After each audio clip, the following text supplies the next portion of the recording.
ರಾಣಿ ನಾಳಿನ ಸಂಚಿಕೆಯಲ್ಲಿ ಏನಾಗುತ್ತೆ ಅಂತ ನೋಡ್ಕೊಂಡು ಬರೋಣ.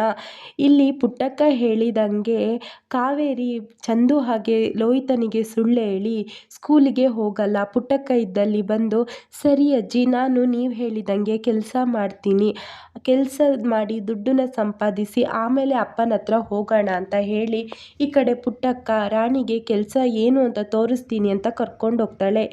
ಇಲ್ಲಿ ವರ್ಧಾ ಬಾಲನ ಕರೆದು, ನೋಡು ಬಾಲ, ಕಾವೇರಿ ಕೇಸ್ನ ರೀಓಪನ್ ಮಾಡಬೇಕು ಅಂತ ಇದ್ದಾಳೆ. ಆದರೆ ಇನ್ನೇನು ಸ್ವಲ್ಪ ದಿನಕ್ಕೆ ನಾನು ನಾಮಿನೇಷನ್ಗೆ ಫೈಲ್ ಮಾಡಬೇಕು. ಇಂಥ ಟೈಮಲ್ಲಿ ಕೇಸು, ಕಚೇರಿ, ಕೋರ್ಟು ಅಂತ ಓಡಾಡ್ತಿದ್ರೆ ನನ್ನ ಇಮೇಜ್ ಎಲ್ಲ ಹಾಳಾಗ್ಬಿಡುತ್ತೆ. ಹಾಗಾಗಿ ನೀನು ಕಾವೇರಿ ಹತ್ರ ಮಾತಾಡಿ ಅವಳು ಕೇಸ್ನ ರೀಓಪನ್ ಮಾಡ್ದಿಲ್ದಂಗೆ ಮಾಡಿ ಬರಬೇಕು ಬಾಲ ಅಂತ ಹೇಳ್ತಾನೆ.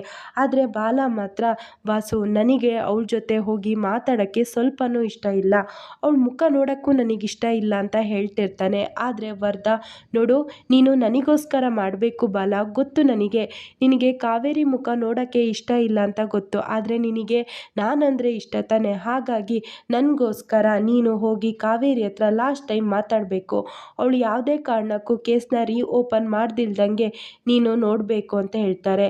ಹಾಗಾಗಿ ಬಾಲ ಜೈಲಿಗೆ ಬರ್ತಾನೆ. ಜೈಲರ್ ಕೇಳ್ತಾರೆ, ನೀವು ಇಷ್ಟು ಸಲ ಕಾವೇರಿನ ಮೀಟ್ ಮಾಡಿದ್ದೀರಾ, 3 ಸಲ ಮಾತಾಡಿದ್ದೀರಾ, ಅವಳಿಗೂ ನಿಮಗೆ ಏನು ಸಂಬಂಧ ಅಂತ ಕೇಳ್ತಾರೆ. ಹಾಗಾದರೆ ಬಾಲ, ನಾನು ಅವಳ ಗಂಡ ಅಂತ ಏನು ಹೇಳಲ್ಲ, ಇಲ್ಲ, ನಾನು ಅವಳ ಹತ್ರ ಮಾತಾಡಬೇಕು, ನೀವು ಪರ್ಮಿಷನ್ ಕೊಡಿ ಅಂತ ಹೇಳ್ತಾರೆ.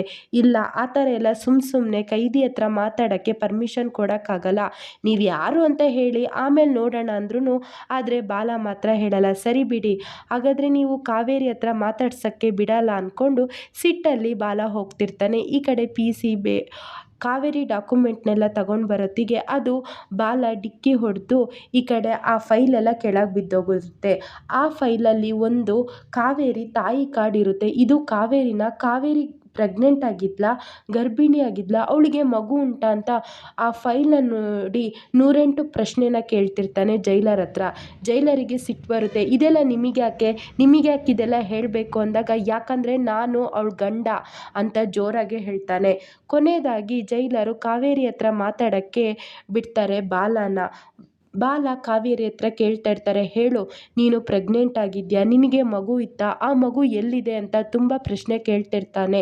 ಆದರೆ ಕಾವೇರಿ ಮಾತ್ರ ಯಾವ ಕಾರಣಕ್ಕೂ, ಕಾವೇರಿ ನನ್ನ ಮಗಳು ಒಬ್ಳಿದ್ಲು, ಅವಳು ಈಗ ಹೊರಗೆ ಬಂದಿದ್ದಾಳೆ, ಅಣ್ಣನ ಹತ್ರ ಇದ್ದಾಳೆ ಅಂತ ಯಾವ ಕಾರಣಕ್ಕೂ ಹೇಳೋಕ್ಕೋಗಲ್ಲ. ಯಾಕಂದರೆ ರಾಣಿನೇ ಕಾವೇರಿ ಮಗಳು ಅಂತ ಗೊತ್ತಾದರೆ ವರ್ಧನ್ ಕಡೆಯಿಂದ ಏನಾದ್ರು ನನ್ನ ರಾಣಿಗೆ ಏನಾದ್ರು ತೊಂದರೆ ಆಗುತ್ತೆ, ಈ ಬಾಲನಿಂದ, ವರ್ಧನಿಂದ ಏನಾದ್ರು ತೊಂದರೆ ಆಗುತ್ತೆ, ಅವಳ ಜೀವಕ್ಕೆ ಏನಾದ್ರು ಆಪತ್ತು ಬರುತ್ತೆ ಅನ್ನೋ ಕಾರಣಕ್ಕೆ ಕಾವೇರಿ ಮಾತ್ರ ಯಾವ ಕಾರಣಕ್ಕೂ ಬಾಲಂಗೆ ತನ್ನ ಮಗಳೊಬ್ಳಿದ್ದಾಳೆ ಅಂತ ಹೇಳ್ತಾನೆ ಇರಲ್ಲ. ಆದರೆ ಬಾಲ ಮಾತ್ರ ಬಿಡ್ತಾನೆ ಇಲ್ಲ. ಹೇಳು ಕಾವೇರಿ, ಹೇಳು, ನಮಗೆ ಒಬ್ಳು ಮಗಳಿದ್ದಾಳ, ಹೇಳು, ನೀನು ಯಾಕೆ ಮುಚ್ಚುಮರೆ ಮಾಡ್ತಿದ್ಯಾ, ಹೇಳು, ನನ್ನ ಕಣ್ಣಲ್ಲಿ ಕಣ್ಣಿಟ್ಟು ಸತ್ಯ ಹೇಳು ಅಂತ ಹೇಳ್ತಾ ಇದ್ದಾನೆ. ಇದು ನಾಳಿನ ಸಂಚಿಕೆಯಲ್ಲಿ ನಡೆಯುತ್ತೆ.